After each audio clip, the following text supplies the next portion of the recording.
And I'm proposing 3 things, and I've been proposing them. And we must not wait, because waiting is showing how unprepared we are.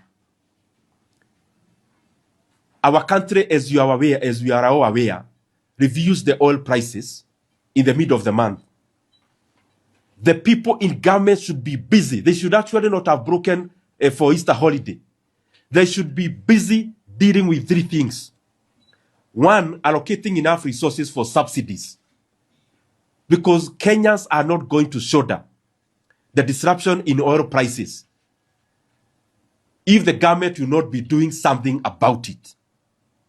Number 1 thing is to provide enough resources for subsidies. Kenya currently consumes around 400 million liters of petrol and diesel per month. And I heard the government people purporting there is 17 billion for all stabilization of prices. That is not enough, my friends. Kenya needs to allocate adequate resources to offer subsidies to the fuel pump prices. Because consumers cannot shoulder the price, neither can our economy be able to shoulder the price increment. The second thing that you have to do now is that the government needs to draft a bill immediately. Instead of this bill they are bringing in parliament to make one company assess to profit from Kenyan resources and benefiting the same people in power, the bill they should bring before the House immediately is that of making fuel in Kenya VAT exempt. We are in a desperate situation. We need to deal with that now.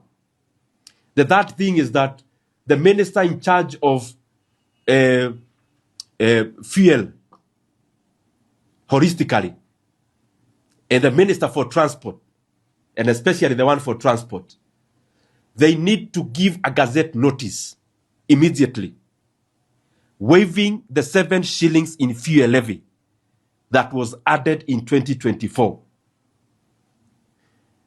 Those things are the only flexibilities that can work immediately without waiting. And it is disappointing to see that the people in government are prioritizing politics now, going around the country to politic, when the country is facing an imminent crisis as we go to the mid of April. In an oil producing country like Kenya, the flexibility is there, and especially when it comes to government lowering their appetite for taxes and levies. The current situation in Kenya is that of the fuel prices we pay in the pump,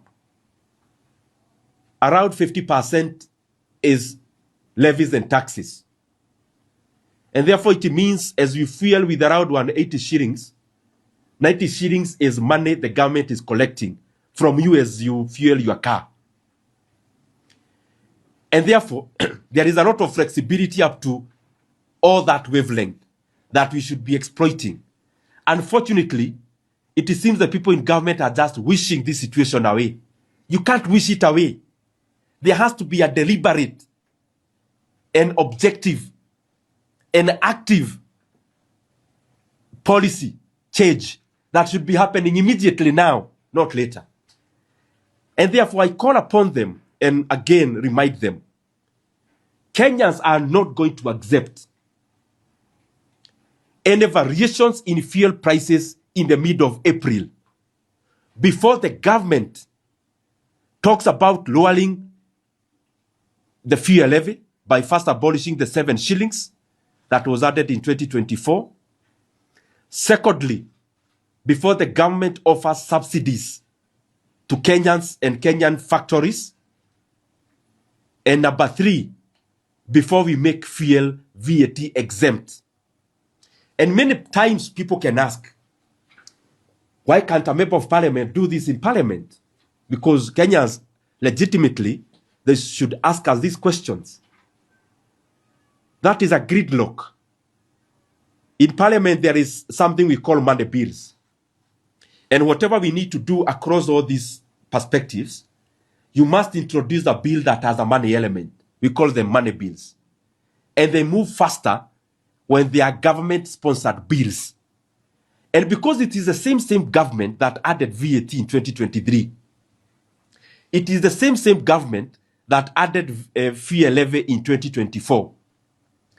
And it is the same government that abolished subsidies in 2022. Then the ball is in their court to undo whatever they did.